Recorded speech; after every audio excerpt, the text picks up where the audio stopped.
We were on page 280. ठीक है, अब हमें आगे देख। तो देखिए लास्ट क्लास में हमने पढ़ा था कि किस तरह से जो अभय है he was sacrificing अपना मनी सेव करने के लिए पैदल चलकर अभय किस तरह से जाते थे अपनी जो भी मैगजीन वगैरह प्रिंट करने के लिए, और बहुत सर्दी होने के बावजूद भी उनके पास में बहुत अच्छी मात्रा में मतलब ऊनी वस्त्र नहीं थे जिससे ही may save himself from winters, from cold. आगे देखिए Kumar Jain. My first impression was that, Kumar Jain कौन है? कल देखा था हमने, जो प्रिंटर है, प्रिंटिंग करते हैं, उनके पास ही तो जाते हैं अगर प्रिंटिंग कराने। तो कुमार जैन क्या कह रहे हैं? My first impression was that he was a nice person and straightforward. I felt pity also because of the conditions under which he would come. I know he didn't have even 25 paisa. He would come all the way on foot and without any breakfast or anything. He would come in the morning to the press, and when I would ask him, Swamiji, did you have anything to eat this morning? He would say, oh no, Mr. Jain, I just came because I had to see the proofs. That's all right, I would say. I will get breakfast for you.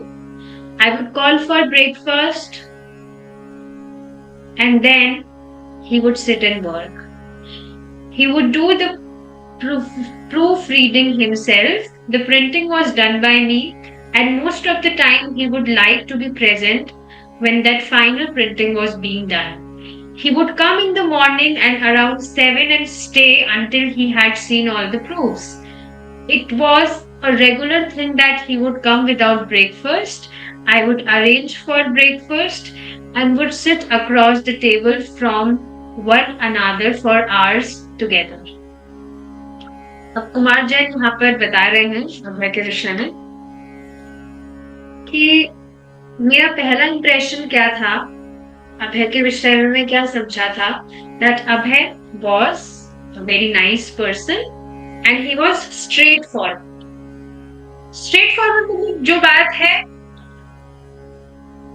straightforward का मतलब क्या होता है? जो बात है भाई वो एकदम सामने। लेकिन मुझे थोड़ा खराब भी लगता था जिस कंडीशन में वो यहाँ पर आया करते थे। मुझे मालूम था उनके पास में यहाँ तक कि 25 पैसा तक नहीं था। वो डेली चलकर आते थे अपने पैरों से, और कुछ भी ब्रेकफास्ट वगैरह कुछ भी खाए पिए बिना कुछ भी नहीं खा के आते थे।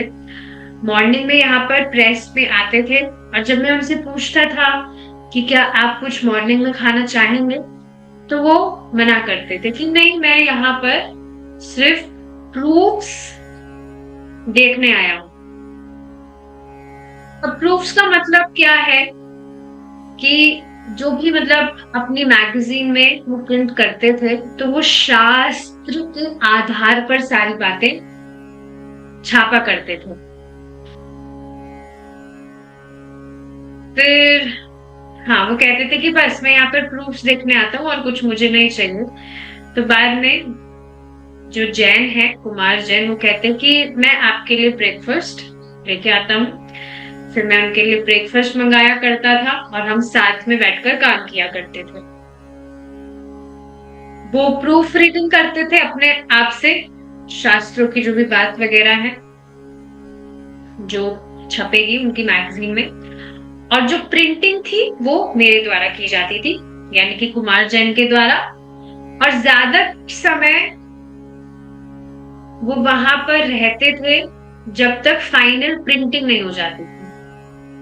सुबह के टाइम आते थे 7 बजे के करीब, और फिर तब तक वे वहां रहते थे जब तक वो पूरी तरह से प्रूफ्स को ना देख ले। प्रूफ का मतलब समझ लेना कि शास्त्र की जो बातें हैं वो उनकी मैगजीन में हो तो उसमें देखा देखा करना।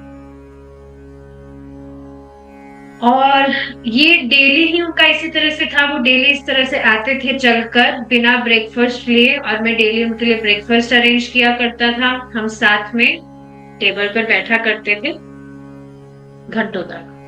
He was only talking on religious subjects only. He was always talking on religious subjects only. But when we would be sitting, especially when waiting for the proofs to come, we would discuss many things. I felt that he knew quite a lot because he was a well-read person. He was more a friend than just a person coming to get things printed. He was a very simple man, straightforward in his habits, but his mission at that time was particularly to further the movement of back to Godhead. तो हमेशा वे religious जो subjects हैं आध्यात्मिक, उस पर ही वे बात किया करते। हम साथ में बैठा करते और काफी सारी चीजें डिस्कस किया करते थे। और मुझे ये महसूस होता था कि वे काफी कुछ जानते हैं, क्योंकि वो बहुत he was well read person, और वो एक सामान्य व्यक्ति जो प्रिंटिंग के लिए आता है उससे कई गुना, मतलब एक मित्र की तरह थे। He was more a friend, एक मित्र की तरह थे। बहुत ही सिंपल व्यक्ति थे और उनकी जो हैबिट्स है उसमें एकदम स्ट्रेट फॉरवर्ड। अब हैबिट्स में स्ट्रेट फॉरवर्ड मतलब कॉम्प्रोमाइज नहीं करना। जैसे ऐसा नहीं कि प्रभुपाद जी से लोग चाय के लिए ना पूछते हो, Swami ji would you like to have some tea, coffee. हम आपको अगर याद हो, हमने पढ़ा था जब अभय पहली बार जगन्नाथपुरी गए थे तो वो अपने पिताजी के किन्हीं मित्र के यहाँ रुके थे, and he was offering him nonveg. तो वो एकदम शॉक हो गए थे, क्या यहाँ भगवान के धाम में रहकर ये लोग ऐसी चीजें खाते हैं। तुरंत वो वहां से चले गए थे। He was really very disturbed, तुरंत वहां से चले गए थे। सोचिए कितना शॉकिंग है ये चीज, बहुत ही ज्यादा मतलब डिस्टर्बिंग नहीं होगी। आप कहीं पर जाए, नॉनवेज छोड़िए, कोई आपको अगर लहसुन प्याज भी सर्व कर दे, कितना ज्यादा खराब होगा। मुझे अभी तक की बात याद है, अभी तो कुछ ज्यादा महीने हो गए हैं, तो हमारे पड़ोसी जो है ब्राह्मण देव, तो उनको पता नहीं कुछ दिया था प्रसाद वगैरह, तो बहुत खुश हुए थे वो। तो उन्होंने रिटर्न गिफ्ट में, उन्होंने सोचा भाई कितने अच्छे हैं मेरे पड़ोसी, में भी इनको कुछ रिटर्न गिफ्ट में देता हूँ। तो उन्होंने क्या किया, रिटर्न गिफ्ट में वो एक कटोरी लाए, कटोरी में कुछ लेकर आए, और आवाज दी, में जैसे बाहर गई हाथ में तुरंत उसे पकड़ा दिया। मैंने कहा ये क्या है, मैंने कहा लहसुन की चटनी। मेरा दिमाग इतना खराब हुआ, मैं तुरंत उसको इस तरह से, मतलब पता है इस कटोरी का मैंने क्या किया था, and I was like crying like crazy, जैसे पता नहीं मेरे साथ क्या हो गया हो, मुझ पर किसी ने कुछ बहुत खराब चीज डाल दी हो। मेरे मुंह में नहीं डाला था, पर फिर भी मुझे बहुत ज्यादा खराब लगा था। I really can't tolerate this।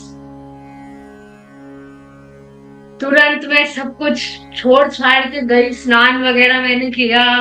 बहुत मतलब बहुत ही ज्यादा शॉकिंग था वो दिन जो मेरे साथ हुआ। और बाद में वो पड़ोसी भी डर गए, उन्होंने हाथ ही जोड़ लिया। बाद में आके सॉरी भी बोलने लगे थे कि नहीं मैं सॉरी, मैं हाथ जोड़ता हूँ, आज के बाद में ऐसी गलती कभी नहीं होगी, मुझे नहीं पता था इस तरह से होगा, ये वो इस तरह से आप बिल्कुल अवॉइड करते हैं। बहुत मतलब अभी तो मैं हंस रही हूँ, उस टाइम में बहुत ज्यादा रोने की बात नहीं थी, आप सोचेंगे क्या बचपना है ये, बट मैं बहुत इमोशनल हूँ। यहाँ पर क्लास में तो मैं हंसती रहती हूँ आप भक्तों के साथ में, but I am very emotional, I can tolerate all these things. Anyways, so he was straight forward in his habits, और उनका जो मिशन था वो क्या था, उस समय उनका मिशन था पर्टिकुलरली कि उनका ये जो मूवमेंट है बैक टू गॉड है के माध्यम से वो फैलाए. His financial condition was very, very weak. Sometimes the printing would be difficult because he was not able to arrange for the paper. Many times I told him that if he was feeling difficulty, why was he continuing? But he said, no, it is my mission and I will always carry it on as far as possible. I tried to accommodate him to the maximum possible extent, but he was a real pauper. बताया जा रहा है उनकी जो financial condition थी वो बहुत बहुत कमजोर थी और कुछ बार उनके लिए प्रिंटिंग करना भी बहुत ही ज्यादा डिफिकल्ट हो जाता था क्योंकि वो पेपर ही अरेंज नहीं कर पाते थे. और कुछ बार मैं उनसे कहता भी था कि अगर आपको इतनी ज्यादा कठिनाई हो रही है तो फिर आप इसको कंटिन्यू कर क्यों रहे हैं, क्यों कर रहे हैं आप ये सब. पर उन्होंने कहा कि नहीं, ये मेरा मिशन है और यस, ये मेरा मिशन है और मैं हमेशा इसको इसी तरह से चलाता रहूंगा जहां तक पॉसिबल होगा. और इस तरह से वो बता रहे हैं कि मैंने ट्राई भी किया था कि मैं उनकी सहायता करूं, उनको मैं सुविधाएं दूं जहां तक मेरे लिए पॉसिबल हो सकता था, but he was a real pauper. Pauper का मतलब होता है जो बहुत ही ज्यादा गरीब व्यक्ति होता है. I only did the printing and he had to arrange for the paper. So sometimes it was delayed although my job was printing. हम 20 minutes और पढ़ेंगे. Okay, then we'll stop. Let's see. तो मैं सिर्फ प्रिंटिंग करता था और उनको पेपर के लिए अरेंज करना होता था. तो कुछ बार देरी भी हो जाया करती थी क्योंकि पेपर अरेंज नहीं होता था. और हालांकि मेरा जो जॉब था वो प्रिंटिंग का था, लेकिन कई बार मैं उन्हें कहता था कोई बात नहीं, आप इतने यू आर सो कीन, आप इतने आपका इतना आग्रह है तो मैं आपको पेपर दे दूंगा. बट यूजुअली वो अपने आप से ही पेपर अरेंज किया करते थे और हम प्रिंटिंग ही हम इस तरह से प्रिंटिंग भी करते थे और वो इस तरह से he would bring it in a rickshaw में वो पेपर वगैरह लेकर आया करते थे. We were uncomfortable together, but as business would have it, if the bills were standing for a long time, then I would ask him if he could do something about it. He would say, don't worry, you can be sure that your money is coming. I never asked him where his funds were coming from because I felt that it was his personal matter. But it was embarrassing for him when he could not pay, so I never tried to embarrass him. यहाँ पर इस तरह से बता रहे कि हम कभी भी एक दूसरे से अनकंफर्टेबल नहीं थे, लेकिन बिजनेस की बात थी तो कई बार जब बिल्स छड़ जाया करते थे लंबे समय तक तो मैं उन्हें कहा करता था कि आप इनके विषय में अगर कुछ कर सकते हैं कि नहीं, मतलब ये जो बिल्स ड्यू है आप इनको अगर पे कर सकते हैं. तो वो कहते थे कि आप चिंता मत करिए, यू कैन बी श्योर, मतलब आप निश्चिंत रह सकते हैं कि आपका जो पैसा है वो आपके पास में आएगा, ये डूबत खाता नहीं है. और मैंने कभी भी उनसे नहीं पूछा कि आपके पास में लक्ष्मी आती कहाँ से है, क्योंकि मुझे मैं हमेशा से महसूस करता था, मैं हमेशा सोचता था कि ये उनका पर्सनल मैटर है. लेकिन उनके लिए ये थोड़ी शर्मिंदगी वाली बात हुआ करती थी जब वो पे नहीं कर पाते थे, और मैंने कभी भी उनको शर्मिंदा करने का प्रयास नहीं किया. He was concerned that if he didn't have money, how could he print the paper? And he definitely wanted to run that paper. तो वो इस विषय में चिंतित थे कि अगर उनके पास में लक्ष्मी नहीं होगी तो वो पेपर कैसे प्रिंट करें. और डेफिनेटली उनको उनका जो ये प्रिंटिंग वाला जो काम था ये जारी रखना था. He wanted to preach the teachings of the Gita. He thought of it as a sort of movement that it was the only way that people in the world could find peace. His conviction was very strong. ये बात आप देख रहे हैं,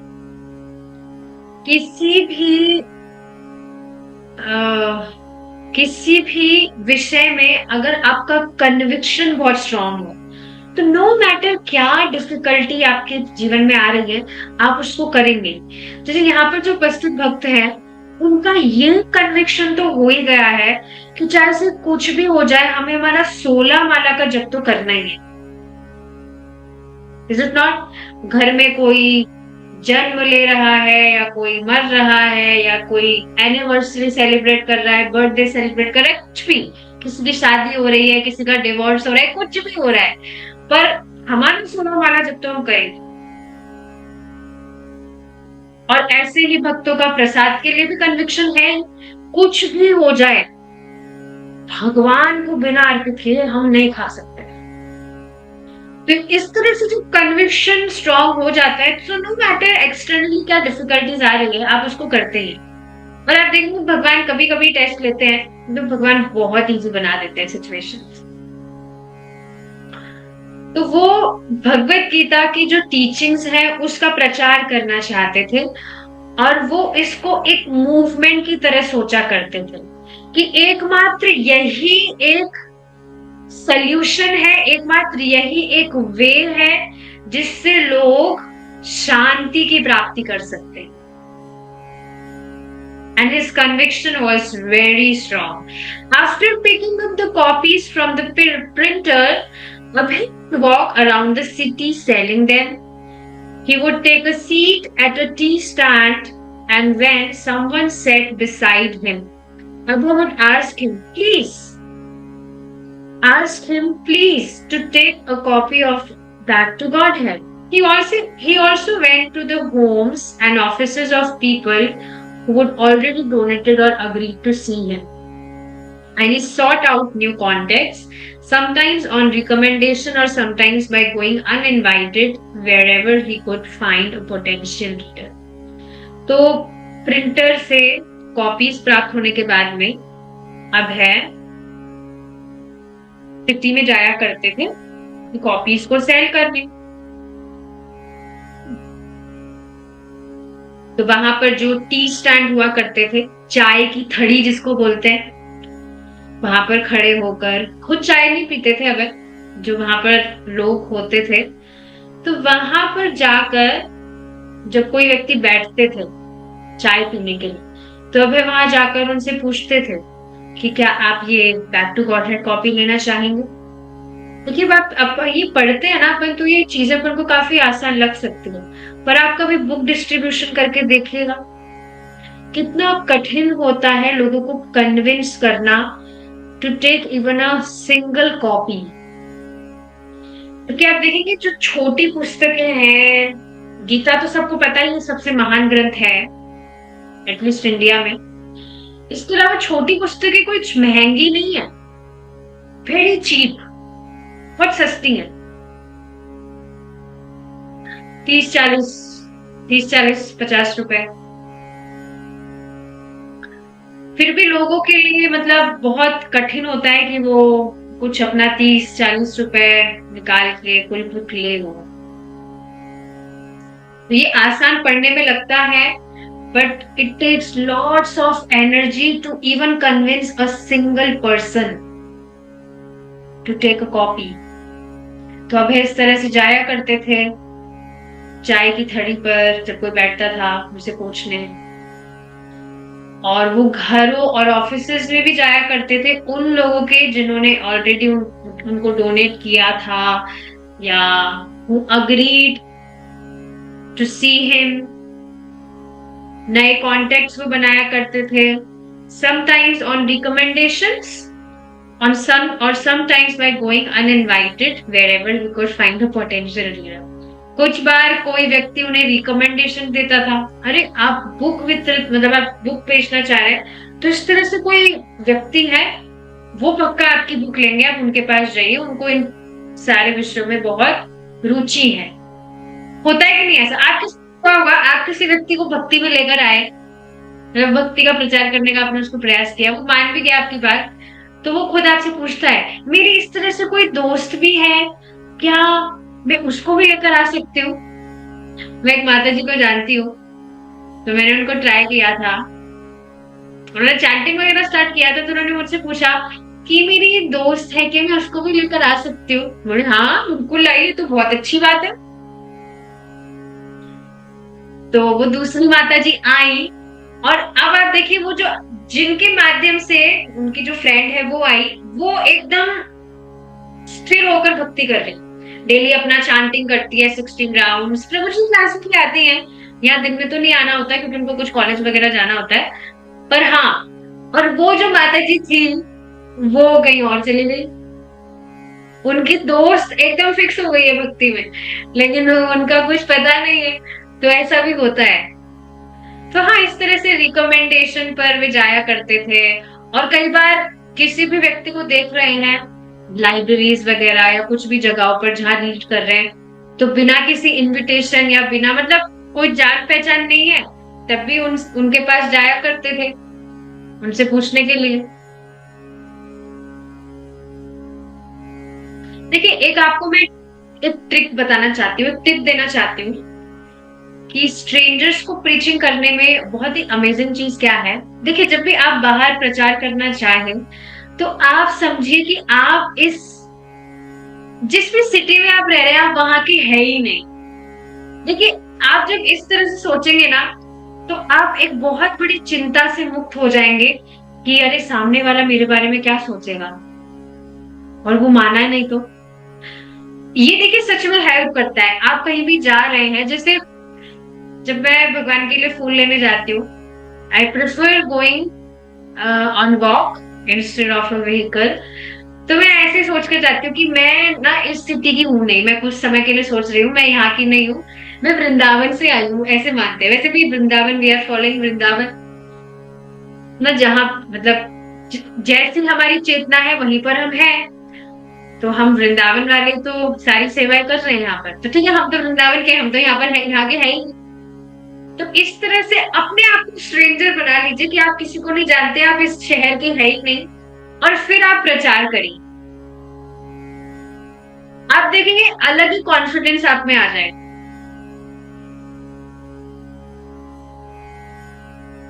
so this is quite amazing.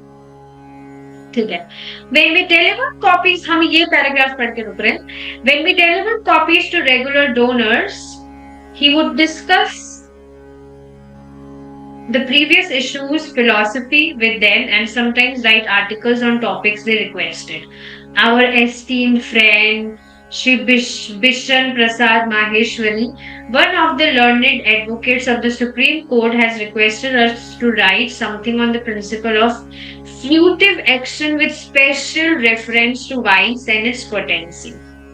Often donors agreed to see him not so much out of genuine interest or affection as out of a sense of obligation in their traditional Hindu piety. They felt obliged to see the sadhu, take his paper, and even think well of him, but not necessarily to read his newspaper.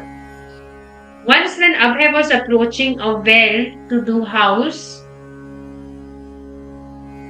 the owner came onto the second floor veranda and shouted, "Go away! We don't want you here." अब देखिए, आगे थोड़ी heavy बातें बताई जा रही हैं कि जब इस तरह से डेली उनके जो डोनर्स थे उनको वो अपनी कॉपीज डिलीवर किया करते थे, तो उनसे वे पहले की जो फिलॉसफी है, मतलब ऐसा होता है ना, शाम को भी आप देखेंगे प्रभु जी की क्लास हम सुनते हैं, तो आज में डिस्कशन स्टार्ट करने से पहले प्रभु जी पिछली क्लास में हमने क्या डिस्कस किया था वो पहले बताते हैं। हम भी इस तरह से करने का प्रयास करते हैं। तो उसी तरह से अब है अपने डोनर्स के साथ में, उनको जो भी कॉपीज डिलीवर करते थे तो उनसे पहले की जो फिलॉसफी है वो भी डिस्कस किया करते थे। और कुछ बार उन आर्टिकल्स को भी लिखा करते थे जो सामने वाले उनसे रिक्वेस्ट करते थे कि आप इस टॉपिक पर लिखिए।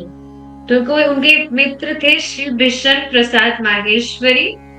ही was a learned advocate of Supreme Court. तो उन्होंने रिक्वेस्ट किया था कि आप लिखिए on the principle of fruitive action with special reference to vice and its potential.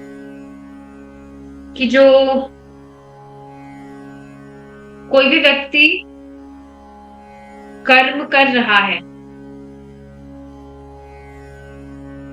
Principal of the fruitive action with special reference.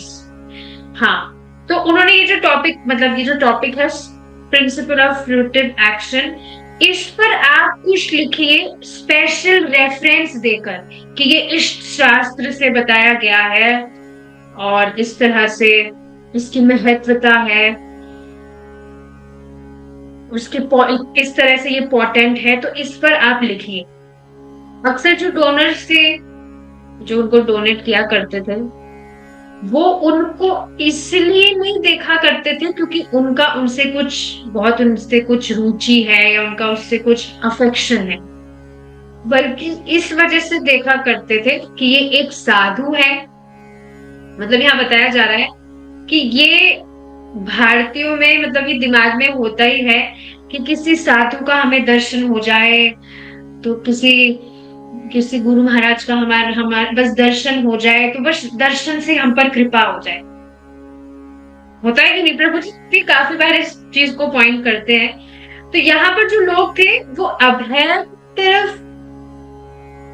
अभय से मिलते थे, उनको मतलब दे फेल्ट ओब्लाइज्ड टू सी साधु इस वजह से, इसलिए नहीं कि वो उनका पेपर पढ़ना चाहते थे, उनका जो मैगजीन है उसमें उनकी पढ़ने में कोई रुचि नहीं हुआ करती थी। बस साधु का दर्शन हो जाए, साधु महात्मा का दर्शन हो जाए ताकि हमारा कुछ हम पे आशीर्वाद आ जाए, हम पर कृपा हो जाए, इस वजह से वो उनसे मिला करते थे। जब एक बार अभय एक घर पे गए थे, वेल टू डू हाउस, मतलब बहुत ही अच्छा सा एक कोई बंगला सा था। तो वहां के जो ऑनर थे उस बंगले के, उस बंगले का जो ओनर था ऐसे बोलना चाहिए, तो वो सेकंड वरांडा में आकर जोर से चिल्लाता है कि जाओ यहाँ से, जाओ, हमें नहीं चाहिए आप लोग, जाओ यहाँ से, मतलब आप जाओ यहाँ से, we don't want you here, you just go. इस तरह से उनको उस तरह से भेज दिया। जैसे जो भक्त पुस्तक वितरण करते हैं वो भी इस तरह से बताते हैं कि आपको पुस्तक वितरण करना चाहिए। मतलब मुझे किसी ने सजेस्ट किया था कि इस तरह से पुस्तक वितरण करने से हमें समझ आता है कि हम कहाँ स्टैंड करते हैं। मतलब इसका मतलब क्या है कि कई हर प्रकार के लोग मिलते हैं। कुछ लोग ऐसे भी होते हैं जो गाली भी दे, आप उनके पास जा रहे हैं उनको कन्विंस करने के लिए, हो सकता है वो आप पे चिल्ला दे कि क्या नहीं चाहिए ना, जाओ, तुम यहाँ से, जोर से चिल्ला के आप पे डांट दे। तो उससे हमें समझ में आता है कि इस भौतिक जगत में हमारी क्या वैल्यू है। कुछ भी वैल्यू नहीं है। हमारी तो मतलब है कि किसी भी जीवात्मा की, और किसी भी जीवात्मा के दूसरे जो व्यक्ति हैं यहाँ की, उनकी नजरों में क्या वैल्यू है ये बात बताई जा रही है। जीवात्मा तो भगवान का अंश है, जीवात्मा तो सभी भगवान के प्रेमी है, मतलब भगवान के अंश है, भगवान की संतानें हैं, सभी बहुत प्रेशियस है। लेकिन यहाँ के लोगों में की नजरों में क्या है वो समझ में आता है। इस तरह से बताया था किसी भक्त ने। तो इसी तरह से आप देखिए यहाँ पर अभय पे इस तरह से उस व्यक्ति ने चिल्लाया कि you go away, we don't want you here. Abhay responding to the resistance, polite and impolite, that he met while sailing back to Godhead, wrote an article, No Time, a Chronic Disease of the Common Man, for the March 16 edition.